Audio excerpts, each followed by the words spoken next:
شهید یاسین و هوالên wî li ser qebrê xwe bi rehmet û minnet hatin yadkirin. Serokê platforma karwana şehîdan Ömer Çelik axaftinê kir û got, xwîna bereketan ya şehîdan rûyê rastî û qirêj derxistin holê.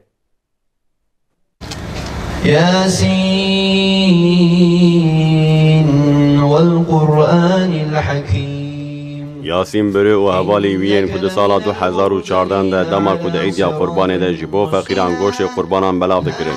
جه طرف هدف و پککیان و هاتن قتل کرن. وان جوانین شهید جه طرف ناس و حسکری که وان و هات یاد کرن. جه طرف پلاتفورما کاروانا شهیدان و لسر قبر وان برنامه حال دارستن. وکیل سروکی گشتی هدا پاره زکریا یا پجولو و گلک رادارن هدا پاره بشداری برنامه بون.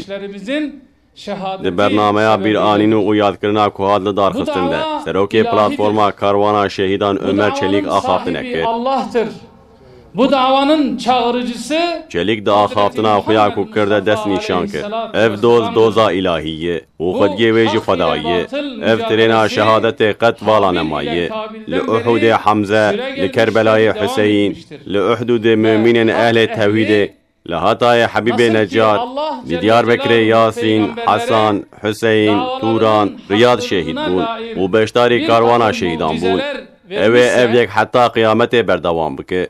لورا اوه او کسین کو اهل دوزا حقن و دبج و دوزه برندن اوه به همان آوای اندامین زینتا فرعون جی دبج دوزن خو برندن mübarek kanlarını akıtması şehadet şerbetini içmeleridir. Çelik de berdavamiya daxuyanya xuda dest nişan ke. Uyna şeydan ruye rasa qirêj û gemara PKK û HDP derxistin holê û dûra wahala axaftina xwe zêdekir. Hinek kesan rabûn saz xistin destê xwe û hewildan wan kesê kun van xortên civan şehîd kirinin qenc û xweşik nîşan bidin. Lêbelê xwîna mübareka van şehîdên me rûyê wanê rast û qirêj û gemar derxist holê. Heta dikarin bila rabin qala demokrasî, mafên mirovan, wekevî û edaletê bikin. Em dizanin ev tişt di lîteratura wan de tê çi maneyê. Habibi Necar olmuştur. Diyarbakır'da Yasin olmuştur, Hasan olmuştur, Hüseyin olmuştur, Turan olmuştur.